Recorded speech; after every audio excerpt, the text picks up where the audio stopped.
Hello, you are watching Literal Talks. I'm Lois. I'm Yasmin. I'm Annabelle. I'm Mayara. And I'm Daniela. And today we are here with Wole Talabi. I'm going to read a brief introduction for him. Wole Talabi is an engineer, writer, and editor from Nigeria.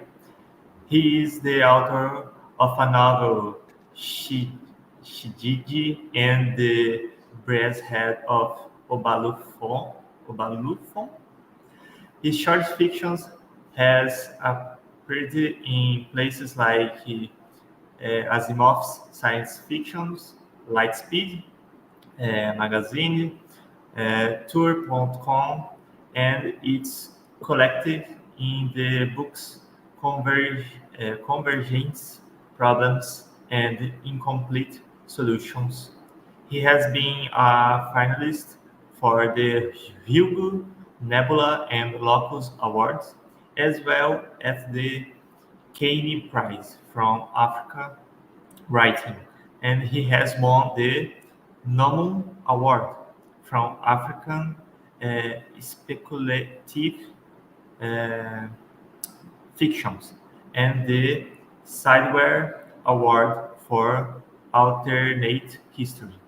He has edited 5 anthologies, including the acclaimed Africa Futurism anthology and the Modern Sound, the Salvivers anthology. Sorry, he likes scuba. Sorry. So we are going to first of all we are going to make some questions to know you a little more. And so, starting from the beginning, we think that every love of reading and writing comes from somewhere. In your case, as a reader and writer, what was the reason that pushed you and motivated you to read and later to write? Is there a work or a work or a author that gave you a passion for reading or writing? First of all, welcome.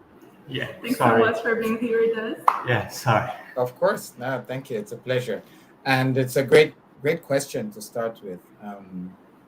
Yes, I usually say every writer is just a reader that graduated, right?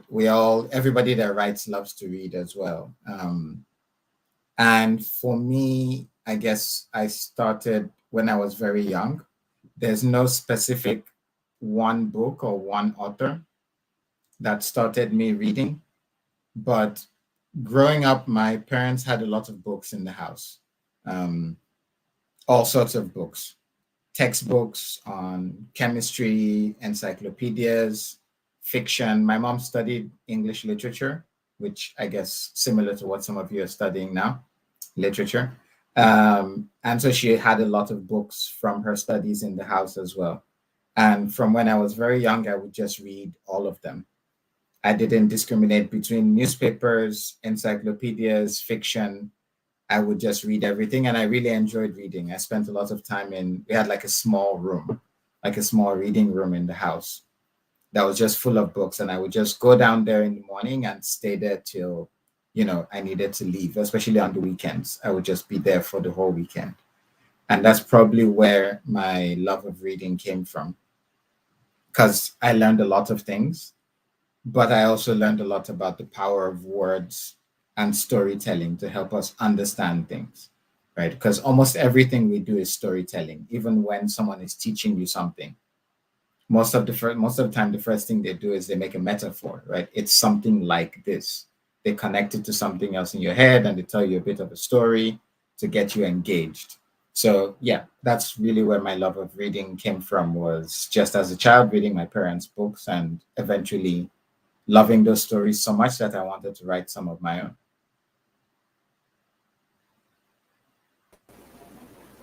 Okay, thank you so much. I'm gonna ask you our next question. So as we said, we we know that you are also an engineer, and while we read your short stories, we see that there is a lot of these technological aspects in your books. So how do you see how do you see this combination of your two, I can say, passions, the writing and the technological engineering world? Does it come naturally to you, or does it involve a certain effort and bringing together these two different worlds? Right. For me, there it's basically that's how I think. That's basically who I am. I'm both an engineer and a writer. I love stories, but I also love the scientific method and the idea of breaking things down in a systematic, organized way to try to understand them. Almost all my friends have probably heard me make some kind of analogy about the way the world works by relating it to something in physics or something in engineering, some engineering principle. I usually think a lot in engineering terms. So for me, this is just, it's part of my personality, it's who I am. Sometimes the joke I make is my dad was a chemical engineer and my mom studied English literature. So, you combine those two things and you end up with a science fiction writer, right? That loves technical detail in his science fiction.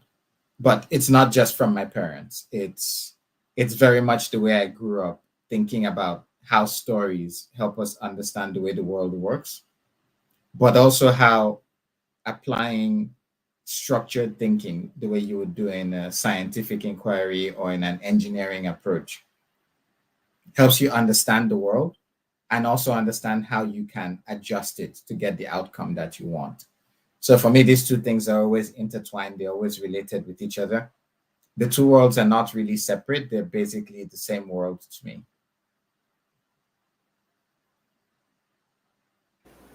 It's so nice to hear you saying this, because I think most of people used to think that they are separate things and that they can't bring that can be bring together, But I think for you it's very naturally. So I think it happens very naturally, right? So it's so nice to Yes. see that something very natural for you, and we see this in your short stories and your novel too. So this is our next question. Oh, We sorry. Just before you go to that, since you mentioned that, I wanted to say I personally think that the idea of thinking of science, engineering, technology, and the arts and literature as separate things is a bit of a problematic way of understanding the world, right? Everybody Yeah. should understand a bit of both. All engineers and scientists should have an appreciation for arts and literature and all the things that make life beautiful and storytelling, all of these things, right? The humanities are important. At the same time, people in the humanities also need to understand the fundamentals of science and technology, because that's how we understand the world. So I think the more we go on and the more everybody learns to connect these different ways of understanding the world, religion, science, literature, art, all of these things, the better it will be for all of us. So I'm happy that it comes for me naturally. And I hope it does for more and more people as we go along as well. Yeah, we see this as a problematic thing too. That's why we try to bring this question, because most of the times we hear these kind of things, right? People saying that this can be like separated things. So we have science and all of this and literature, and they don't bring together, right? They So don't mix. yeah, they don't mix. But we see this in your short stories and your novel too. So it's so natural that we started to think, yeah, that's possible, and we have to do it more, right? And the question is, we saw that you have a lot of short stories, but your most recent book is a novel, right? Hmm. Shigidi and the Brass Head of Obalufon. Yes, Convergence Problems, I think it Yeah, was released this year. Yes. correct. Yes. So I was thinking, how was the experience of writing a novel compared to the experience of writing short stories? Do you think more different? Do you think there is a huge difference between those experiences, or for you it's just the same, but like a great story, like A little more. huge, you know? Yeah, just longer, right? Same thing, but Yes. longer. It's a tricky question to answer. It's a good question. For me, in some ways, it was similar, and in some ways, it was very different. And I think it was similar because in the beginning, when I started writing it, I didn't know I was writing a novel. When I was writing Shigidi and the Brass Head of Obalufon, my original idea was to write 4 separate novellas, which are like, short stories, but a bit longer, right? Like maybe 20 to 25,000 words, but not a full novel. And my whole idea was I was going to write 4 of them and they would be interconnected. So in the beginning, I wasn't thinking I was writing a novel. I was thinking I was writing 4 separate novellas. But then halfway through the process, I realized, no, this is actually a novel. So I shifted the way I was thinking, and I actually looked at all the points where the novellas were meant to connect and thought of them as one big plot. So halfway through writing, I shifted gears a little bit. So in a way, at the beginning, it was very similar to the same approach I would use to write short stories. But as went along, especially once I got to like the halfway point and I knew it was going to be a novel, then I started thinking a bit more about the overall plot, about connecting different threads to each other, about the secondary characters and whether they were fleshed out enough. Because in a short story generally, in my experience, can focus on one idea. You have one main idea that you're focused on, and every character, every scene, everything that happens in that story is kind of driving towards that one idea. In a novel, you can have multiple ideas that link to each other, right, through one central theme. But you can have a main plot, you can have a subplot, you can have secondary characters. Everything all interconnects at the end, but they can be up to 3 or 4 different ideas in a novel. So thinking about how all those ideas interconnect with each other, that was different from the way I typically think about a short story. I'm very much focused on just one clear idea. What is the story about and what do I want the story to do? And that's the only focus. But with the novel, it's like, I know what the story is about, but there are these 3 or 4 other things that are happening that should connect with that somehow to enrich it and make the story a bit better. So to me, that was the main difference, was just thinking about these additional elements that the story had to carry.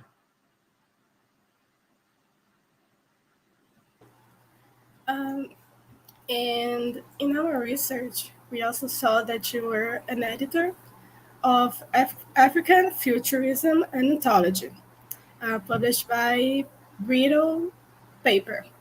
And with this in mind, and the fact that many of your works brings with them this scenario of African futurism, we would like to know if this relatively new concept appears in your works and what your relationship with this aspect in your literature. Right. So African futurism is, as a term, it's a relatively new term, at least the way it's currently being used. But as an idea, it has always been there for a long time.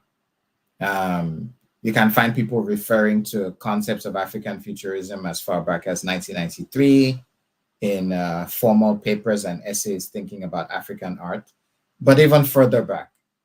And the whole idea behind African futurism is thinking about science fiction stories that are centered around Africa. And not just that they take place in Africa, but they're very much centered around African cultural experiences, African history, current African affairs, African political concerns. Basically, it's centered around Africa and then thinks globally. a lot of my stories do that, right? Because I'm African, I'm from Nigeria. I was born and raised there.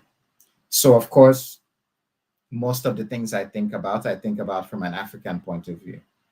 So that automatically makes a lot of my science fiction stories African futurism. Not all of them, because there are some of my stories that are set in other places that don't really center specific African ideas. They're just thinking more broadly.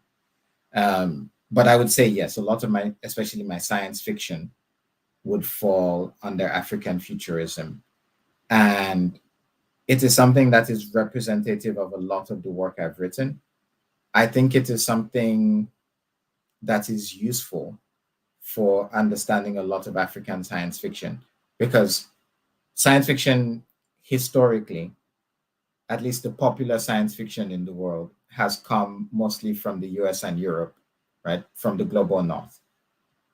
And so a lot of people are familiar with science fiction from that point of view, which means that every time they encounter new science fiction, they're comparing it to that and they're seeing it from that point of view, right? Like, you know, Star Wars and Star Trek and the kinds of ideas that were encountered there and the kinds of philosophies that were encountered there.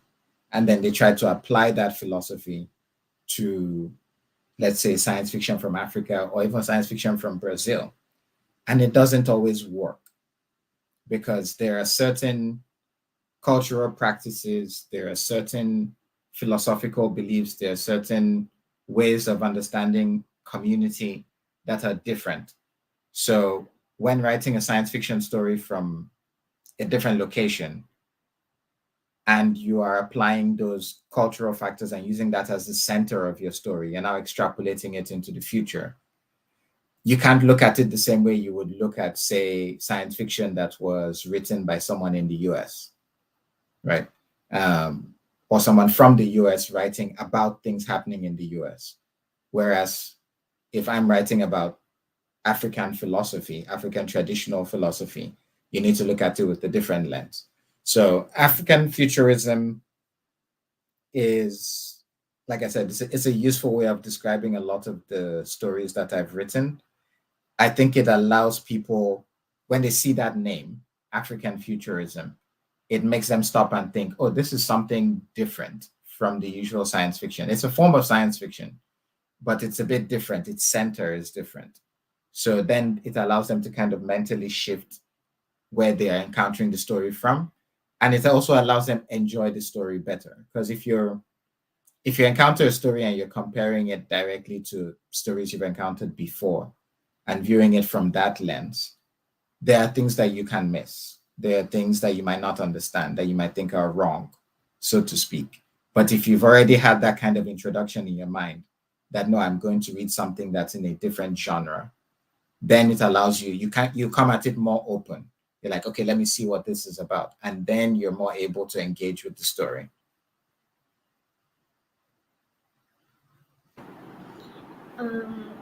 Focus now on your book of short story entitled Convergence Problems. Were there any stories that you found challenging during the writing process? Or do you have any favorite story from this part of the book? Okay, so Convergence Problems, yeah, that's my latest collection of stories. Just came out in February this year. I would say there are a few stories there that were a bit challenging. One of the things that people have noticed in the book is a lot of the stories are a bit experimental, especially in the structure of the stories. The way I present the story is not, say, your traditional story, right? There are stories that are formatted as blog posts. There are stories that are formatted as patent application documents.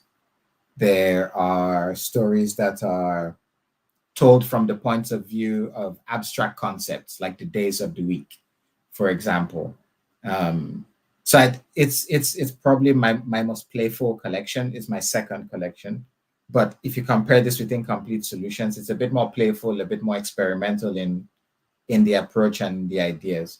And maybe one of the more challenging ones to write was actually the story called Comments on Your Provisional Patent Application for an Eternal Spirit Core, which is a very long title, I know. And it's formatted as a patent application document, which if you've never read a patent application document before, they tend to be very boring.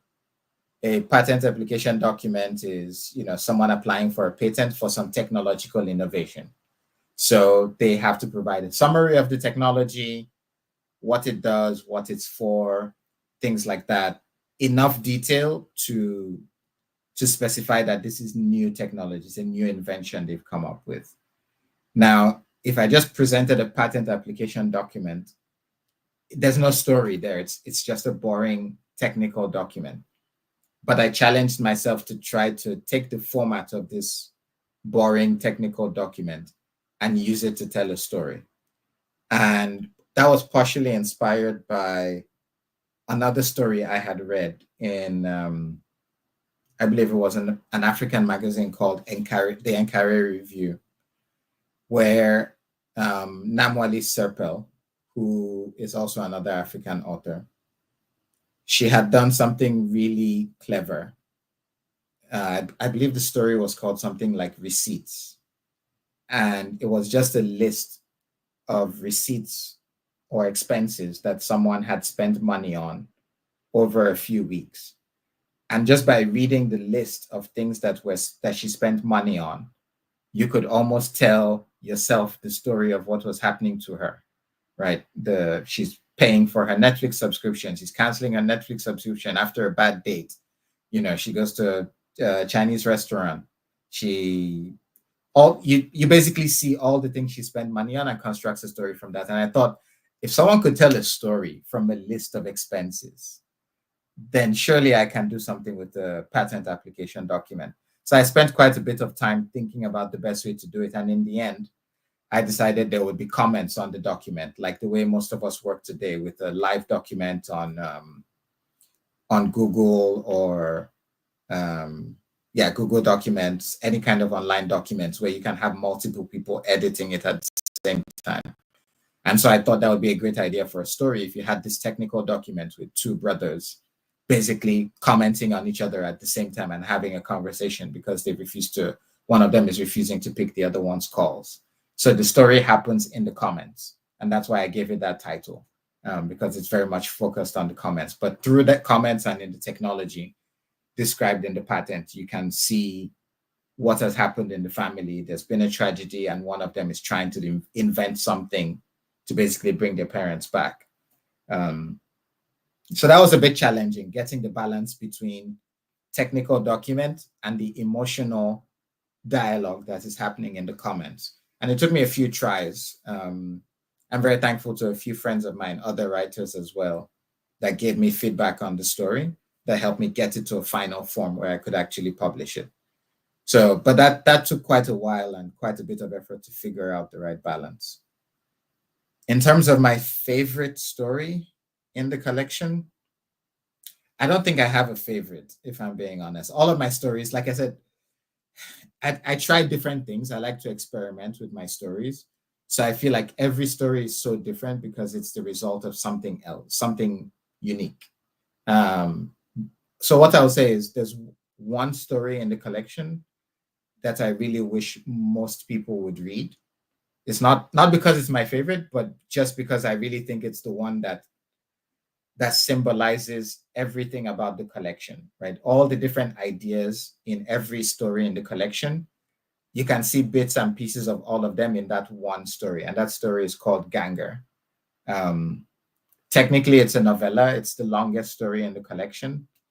I think it's also the one I wrote most recently. I just finished writing it, I think, end of 2022, early 2023. And the book came out this year. So it's less than about a year old, basically. I wrote it about a year before the book came out. And it's full of many different ideas, many different things I've been thinking about. The setting is a kind of dystopian, isolated city that has been created partially because of climate change, but it also deals a lot with like neuroscience and neurotechnology and technology of creating interfaces with the brain, about the nature of reality, about balance of power, about inequality in society. So I think it's a good story that symbolizes and encapsulates a lot of different things that I've been thinking of for a long time, and that is contained in all the other stories in the book. Okay. I'd just like to say that I was thinking for myself. My favorite story was actually the two. The first one was the boat. The boat. I love the boat, especially because talking about this whole thing that is so contemporary. Contemporary, yeah. Contemporary. That is the AI actually. Yes. So was so good. And the one that you mentioned, the Saturday song, that I found this word that you create so great. It was so interesting for me, especially when I found out and do a research later that was like a continuation for the Wednesday story. Sorry. And in your novel, the Shigidi, And the it has something to do with the Saturday song as well. The story that they tell in the Saturday song. So these connections I found so interesting and was definitely my favorite story. Oh, thank you. I'm glad you enjoyed it.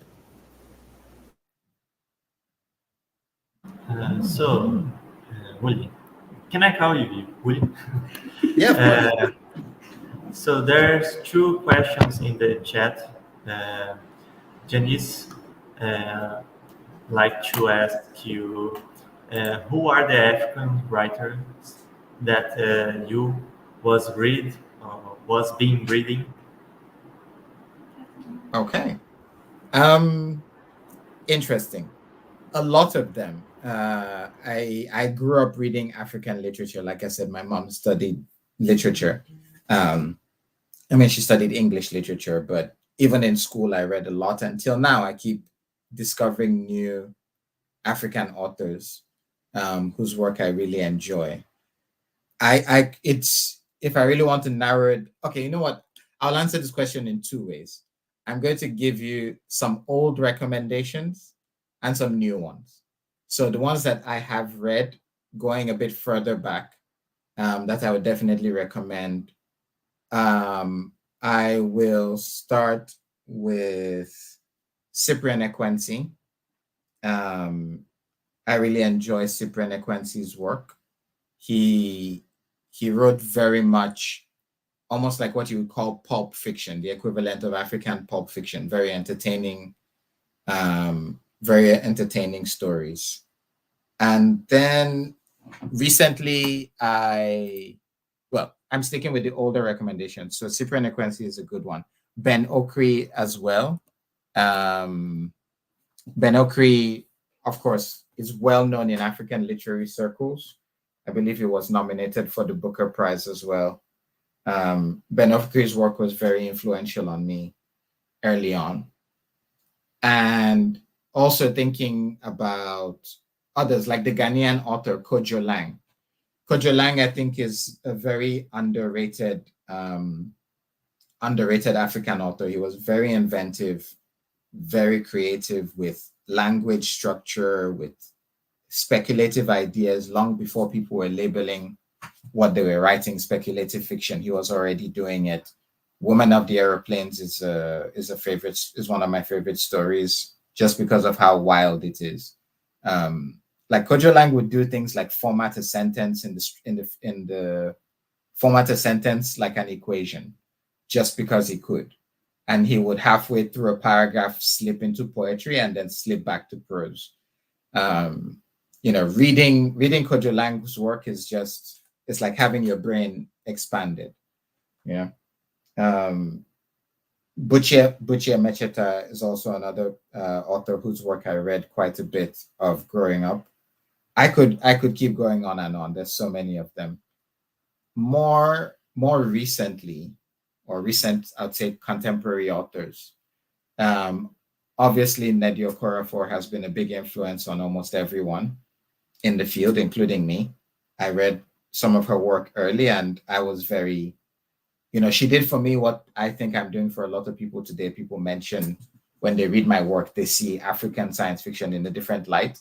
And that's kind of how I was 10, 15 years ago when I first encountered Nnedi Okorafor's work.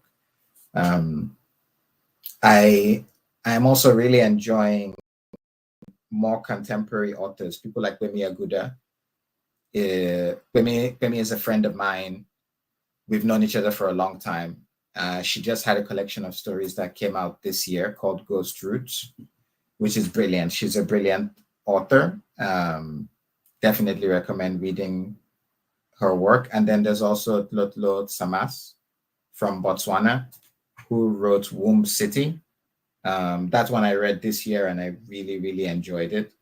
So definitely another wild. She's kind of in the vein of Kojo Lang. That unrestrained, wild, very powerful writing that just does not conform to anything that you've read before. She blends genres. She uses unusual sentence structure in very poetic and beautiful ways. So yeah, definitely recommend Tlotlo's work. Sui Davies Okungbowa is also a really good author as well. I'll stop myself. I could keep recommending people. I read a lot, as you can probably tell. I read a lot of stories. As much as I write, I love to read. And there are just so many African authors today doing really creative work with literature. I mostly mention people that are known for speculative fiction. I didn't even mention one of my own biggest influences, who's Abdulrazak Gurnah, who, you probably know him. He won the Nobel Prize for Literature, I believe, 4 years ago. So Abdulrazak's writing there's just a depth to it. It looks simple at first, and then when you read it, there's a depth to it that can really catch you off guard. So I really enjoy reading his work. All of his books I've read, I've really enjoyed. But I'll stop there. Enough recommendations for now. All right. The second questions of Janice. In terms of science fiction, besides Asimov, who else you consider a good science fiction writer? How much time do you have? How much time do you have? I could give such a long list. There are so many great science fiction authors that have influenced me. Even today, I keep discovering new ones. I'll try to do the same thing I did with the previous question. I'll start with a few older ones that were very formative and informative for me. And then I'll see if I can come to some more modern, recent ones. So for sure, Isaac Asimov, I think in terms of density of ideas in science fiction, Isaac Asimov was really, really great. Arthur C. Clarke, of course. I really enjoyed Arthur C. Clarke's stories. He was very good at technical description, right? And there's something I really enjoy about that level of technical detail. You can see elements of that in my own work as well. There are parts where you get to a story and you want to go into technical detail and describe how things work and how they impact what's going on in the story. Arthur C. Clarke was very good at doing that as well. Other authors whose work I enjoyed from the past, Connie Willis. Connie Willis, she's written all sorts of stories. She's written all kinds of stories, including science fiction, but her science fiction, especially the ones I read in the 80s and 90s, I really, really loved them. Ursula K. Le Guin, obviously. Ursula K. Le Guin's science fiction is dense, not just in idea, but in character. I think Ursula K. Le Guin, if there was ever going to be a science fiction author that won the Nobel Prize, I think she would have been in the top 3 to top 5, just for the overall quality of thought and depth and writing, character, plot, everything. She she had everything in her writing, in both fantasy and in science fiction as well. She had that. I also really remember reading and enjoying Nancy Kress.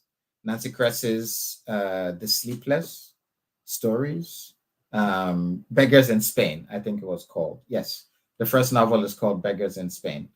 That was a brilliant novel that made a whole brilliant series that I really enjoyed reading.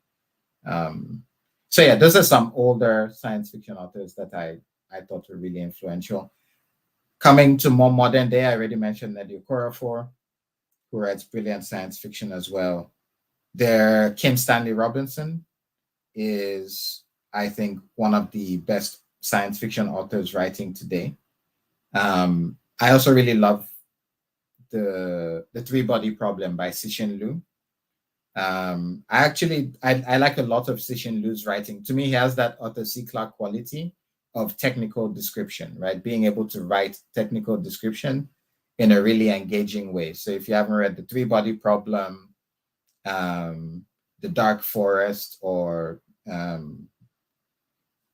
what's it called? Death's End, the entire series, Three-Body series, it's really good. It's really great. Ball Lightning is really great as well. Yeah, just most of Cixin Liu's work, if you like that kind of crunchy, hard science fiction, definitely check that out. There's also some more recent authors. I think one of my most recent favorite science fiction authors is Ray Naylor, who wrote The Mountain in the Sea. That came out just, I think, 2 years ago, or about, 2 years ago. And that was one of my favorite books of 2022, The Mountain in the Sea. Again, very well thought out, very brilliant. I have to mention Tade Thompson, also a British Nigerian author. His science fiction series, Rosewater, the entire trilogy, also brilliant as well. So yeah, like I said, I could go on as an endless list. I didn't even mention Greg Bear, whose work I really enjoy. There's too many of them. I'm just going to stop there for now. All right. So our next question is: you said you like to experiment with everything. So there is a genre you like to try to write something, something new you never tried before? Interesting. Okay. Is there a genre I've never tried before that I'd like to write? Yes, actually. I think I would like to write a detective novel. Yeah, I think at some point, or maybe I'll just cheat and write a science fiction detective novel.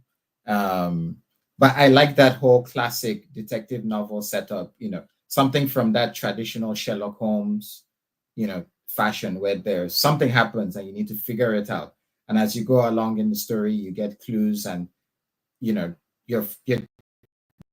trying to solve the puzzle of what is going on as you go along. I really like that kind of framing and those kinds of stories, because to me it appeals to like my engineering brain, where you're trying to construct what has happened from the evidence, right? There's been a crime committed and you need to work backwards to figure out what happened.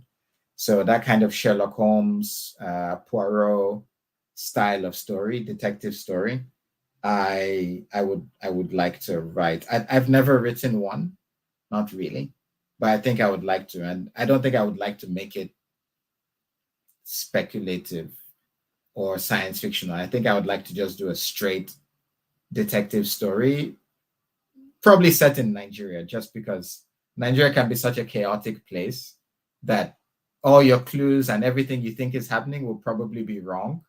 And there'll just be so much confusion and different ideas you could play with to make people not know who or what is going on, right? So yeah, probably a detective novel, or a detective story at least. We are going to wait for your detective story, okay? Okay. We were thinking that when we are talking about Afrofuturism, we were thinking that here, when we think about Brazilian fiction and literature and Africa literature, I think people have an expectation about the writers, you know. So we have to write about something specific, and we have to talk about problems that we are facing in our realities, you know. But I think you can do this in a different way, you know, like what we do, what you do actually with science fiction and all of that.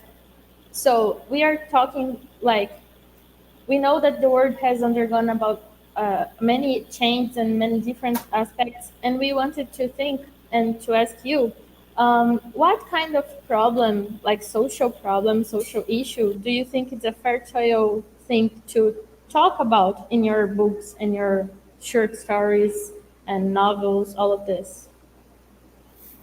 Huh. Yeah. It's an interesting question because there's always something happening socially that could be important to talk about. There's so many of them that are happening globally, but also locally as well. I think for me, it very much depends on the author. It very much depends on what matters to you at that point in time. So there are obviously some big ones, right? I think everybody could agree that climate change is something that affects everyone. And it's a socioeconomic issue that's affecting all of us. And it's on every writer's mind. It would be very strange for anybody anywhere in the world to write a story that was thinking about the future that didn't account for climate change. So that's one.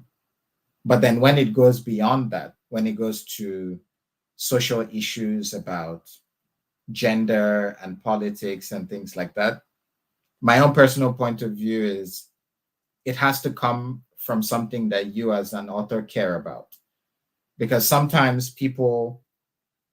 I've seen people try to think, oh, what's a big social topic that everyone's talking about now so that I can write about it and maybe the book will become popular. And sure, you can do that. The problem with that is if you don't really care about that issue that you're writing about and you're just writing about it because you think everybody else is talking about it, it will show in the story. It will come out in the story and people will be able to tell that you don't particularly care or you don't really have a strong opinion. Someone once said that any writer that doesn't have anything to say about an issue is also a writer that doesn't have anything to write about the issue, right? And what that means is the things you say are the things you care about, the things you talk about with your friends. So whatever social issues that are on your own mind as an author, that's what will always come out. And it very much depends on where you are in the world, what's going on in your part of the world, and what you care about at that point in time. So yeah, there's some general ones I already said, like climate change. But once it gets beyond that, it's very specific to the author. For example, in my novel Shigidi and the Brass Head of Obalufon, in parts of the novel, I talk about the injustice of having African artifacts being held in foreign museums, in the US and in the UK in particular, right? The British Museum specifically. And many people have come up to me and said, you know, there are parts of that book where I'm describing my main character, who is an African god, a Nigerian god, being in the British Museum and feeling a certain way about seeing all these things there, right? He doesn't feel happy about it at all. And I've had people come up to me and say that was a really moving part of the story, like they really felt that part. And I was like, yes, because I felt that way when I was in the British Museum. So it's something I care about. I felt all of that. So when I wrote it in the story, I wasn't trying to say, oh, what's a hot topic that everybody's talking about? Let me write something about. I was just writing about a feeling I had and something I care about. So yeah, that's kind of my view on on writing about social issues. It has to come from within. That's so nice. And I think it's very related to what you said about writing a story that is located in Africa, but not exploring the African culture. So I think it's different when you really care about the issue and the problem and you explore that thing. And when you just settle this in your story just to make it, like, to sell it, so it's very important to think about it too. Yeah. Okay, so our next question, still thinking about it, about this thing about how social issues, how your stories already deal with this complex political, social, environmental issues, and we wonder, how do you see the role of your literature in engaging discussions about things like social justice or climate change, something like that? I think, first of all, like I said, I write about the things I care about. So the things I care about come out in the story because they matter to me. And as a writer, I think the most that we can do is the same thing that we do when we talk to people, is you try to get people to think about things from a different point of view, to think about climate change, about socio-political structures, about history, about art, all of these things, right? The things that we think about. It's like a story is like having a conversation, right? I think something, I write it into a story, someone reads it, and then they think about the world in a different way, the way I presented it. And so for me, having these things in the story comes naturally. And the main thing I hope that they do is get other people to have those conversations and think about them as well. I don't believe that it's the job of a writer to educate people per se, right? We have teachers and lecturers and university professors and policy analysts and all of that. We have people for all of that. But the thing that a writer can do that all of those people cannot really do, right, unless they incorporate it into their teaching method, the thing that a writer can do is get you to immerse yourself in the thing that they want you to think about. It's one thing for me to come at you and tell you climate change is bad, and if we continue, it's going to change the way the world works. But as a writer, I can show you what that world could look like. I can write a story and show it to you and say, is this the kind of world that we want to live in? And then you can ask yourself that question too, and then decide no, or yes, or whatever, right? You decide. But the power of a writer is being able to show you a vision of alternate worlds, alternate futures, alternate realities, and get you to think about them. And in that way, they're helping to expand your mind. So for me, it's taking things I care about and showing people what I think they could look like, what the possibilities are, both good and bad, and then letting them have those discussions and decide how they want to act on it. So in the end, that's kind of the role of the writer, is to show you and allow you have that conversation. And I'm glad if people are talking about my stories in any way, like we are today, I'm enjoying this, then I've achieved what I set out to do.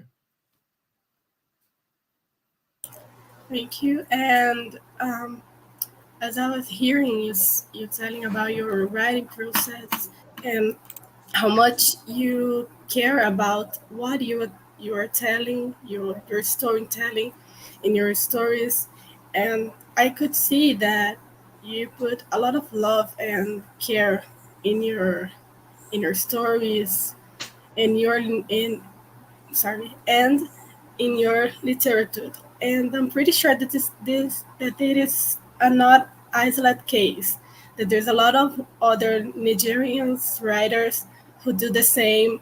And I know that, we know that Nigerian literature is not have or don't have enough. It's not enough appreciated as we want, especially in courses like ours. We don't study a lot of Nigerian writers, just as like we don't study a lot of different other countries' literature. And we would like to know if you have other Nigerian literature that you would like to recommend us for us as Brazilian students and Brazilian readers. Okay. Well, first of all, let me say, yes, I really appreciate that you guys are talking to me, that you're reading some of my stories. I think it's wonderful. I've said before in other places that I think everybody should be reading everybody else's stories, right? In the US, I should be able to read stories from Greece, China, Australia, Uganda, everywhere. And the same in Brazil. They should be in the US and in the UK, they should be reading Brazilian stories. We should all be reading each other's stories because that's how we understand more of the world, right? Is encountering literature, art, just different kinds of thinking from everywhere. In terms of stories, I would recommend you guys or people in Brazil to read. That's a really, really specific and tricky question because there's actually an interesting connection between Western Nigeria and Brazil. A lot of people in Brazil actually have West African heritage. And you can see this in some of the cultural practices that have remained. So I'm trying to think, there is one book that actually explores that. And I'm forgetting the name of the author, but I'm going to check right now. Just, you know what? I'll look it up and get the name for you. I can't recall right now, but I'll send an email to Elton.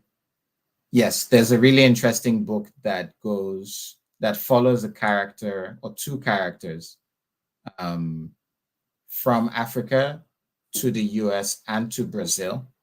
And it's a really fascinating historical piece of historical fiction that kind of connects Africa, the Americas, and Brazil as well. So yeah, let me. The name is escaping me, but I remember the book. I can see the cover I can see the picture in my head. I just forgot the name of the book. In terms of other books I would recommend, just in general, I think you cannot go wrong with the classic of African literature, Things Fall Apart by Chinua Achebe. It is read and studied in many different parts of the world. And if you can encounter it, it's just a great book in general. And yeah, definitely worth reading if you can come across it. And I'll send that second recommendation by email because I still can't remember the name. But it's all good. We have a question thinking about this in Brazilian literature. Have you ever been in contact with any Brazilian literature? It's a question of the chat. I have, actually. So again, this is the problem. My memory is failing me. I cannot remember names, but I remember reading a story that was translated. It's by a Brazilian author and it was translated into English. And I remember reading it when I was in university. So it's like, must have been 15 years ago. I don't remember anymore. But yeah, I remember it was historical fiction about a family that had migrated. They had migrated to Brazil and they were trying to set up a farm, and it's about all the things that happened to them when they migrated there. I just remember it being very good. I don't recall the name of the book anymore. This is becoming a thing now. My memory is not working anymore. But more recently, there are a few authors from Brazil that are writing science fiction, speculative fiction in both Portuguese and in English. And so I've read some of their work. Obviously it has, references to the country, to Brazilian thought and history and things like that. The most recent one I read was by an author called Hernan Bernardo. So Hernan, yeah, I remember reading some of his work as well, which was very good. But yes, that's the only name I can recall. I need to remember the name of the other story. But yeah. The first book of Brazilian literature you taught, the author's name was Graciliano Ramos. Ah, okay. I completely forgot. I think I know what the book what book is. Okay, perfect. Please put the name in the chat. I want to find it again. It's been so long since I read it.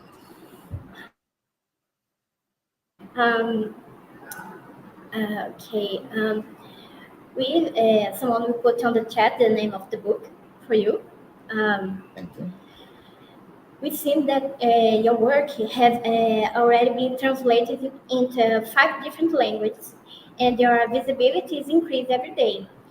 With that in mind, what legacy do you hope to leave to your young readers? What legacy do I want to leave to young readers? I think, when I was younger, when I was a teenager reading literature, science fiction from all over the world, I think there wasn't a lot of African science fiction, almost, because I've always loved science fiction, and not just science fiction, but also fantasy. I love any kind of very imaginative story. And when I was growing up, I never really encountered many of those. I encountered some, like I mentioned, Cyprian Ekwensi, for example, or even Benokri. They've always had, fantastical, imaginative elements.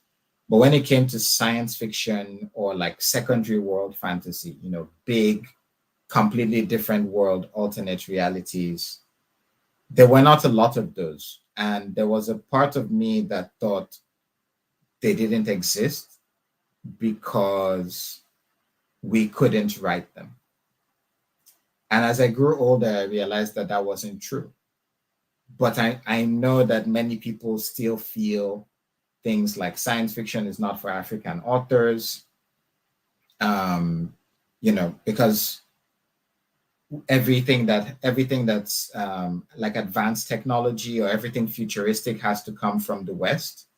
So one of the things I try to do with my fiction, and I hope is my own legacy for a lot of younger readers, is to show them that it is possible to imagine, and not just imagine futuristic, highly imaginative, different versions of the world that are set in Africa, but it's possible to imagine them based on African philosophy, ideas, concepts, culture, baked into the technology itself.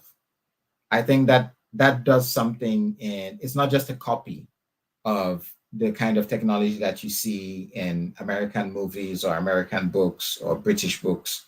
It is our own way of thinking of science and technology embedded and extrapolated into science fiction stories.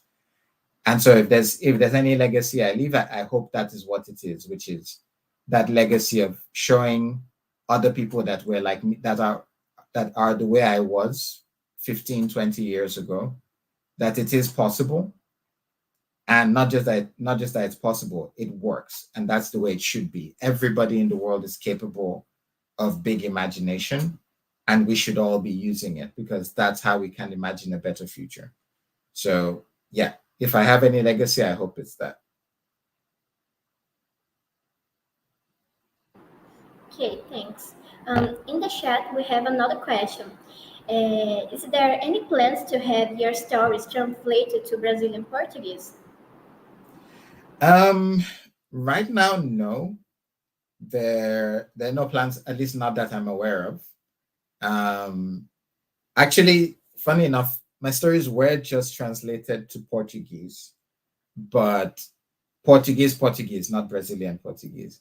I actually just got the book. It's in a collection called Quantum Spirits, and it's by a Mozambican, edited by a Mozambican lady. It's a collection of African speculative fiction stories translated from English into Portuguese so that it can be read in Mozambique as well. And she's based in Portugal. So I just got the book last week, actually. I can't read it in Portuguese because I don't read Portuguese. I read a bit of Spanish, but not Portuguese. But yeah, hopefully someone wants to translate the stories to Brazilian Portuguese. That would be great. Hey, or Professor Elton, it's a translator. Okay, Elton, let me know. Good job.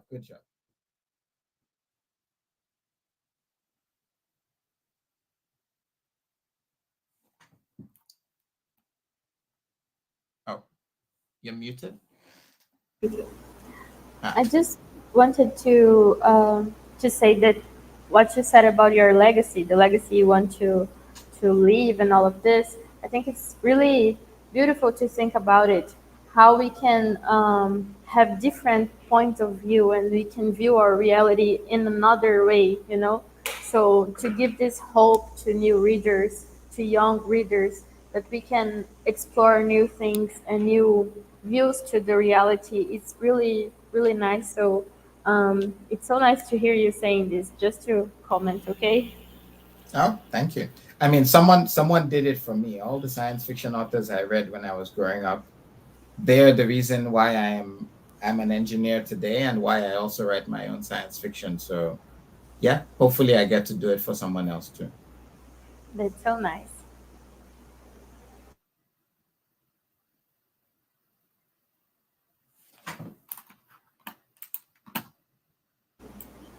So I think that was our last question.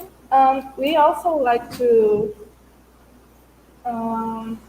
ask if you are working on something recently, a book, a short story. Something you can tell us about. Yeah. Okay. A little Sure. I'm always working on something, to be honest. I have 2 short stories that are coming out this month. One of them just came out. It's in a book called Deep Dream, science fiction about the future of art. And I have a story in that collection called Encore, which is it's a science fiction story as well. And then later this month, I think on the 28th of October, I have another short story coming out. That one will be free to read online. It's called Unquiet on the Eastern Front, and it's a historical literary horror story that's set in East Africa during World War II. Another piece of African history that I think a lot of people are not aware of, that the war did not just take place in Europe. There was fighting in East Africa as well, with the Italian forces occupying there. So it's a bit of a horror story that takes place there, exploring the legacy of colonization and war and all of that. And then after that, I have a bunch of things coming out, but I don't know when, so I can't say. But what I'm working on right now is on my next novel, which is going to be a science fiction novel that I've been working on for quite some time. So I'm looking forward to finishing that. And yeah, having it published, and I hope people will enjoy it as much as they enjoyed Shigidi.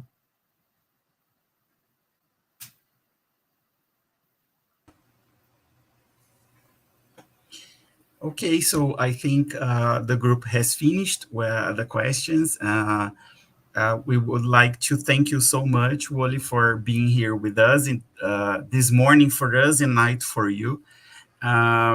And I would like to announce that we are going to have our next meeting for literary talks on October 30th, when we are going to receive Lauren Books, that I think is your friend, right? You are friends. Yes. Oh, yeah, she's yeah. South African, and coincidentally, we are going to have like two of our guests this year are African writers, and she's going to be with us. Luis was mentioning that I coordinate a project. We translated several stories by that are on Omenana. Luis is part of it. Mayara is part of it. And unfortunately, none of the stories were by you. But we are going to try a next time, like a next issue, and we are going to include one of yours for sure. If you permit, of course. Of course. Good. And that's it. So thank you for being here with us. And thank you for everybody watching and people that asked questions. It was very nice. So bye-bye. Thank you. Bye-bye. Thank you. You guys did great. Thank you.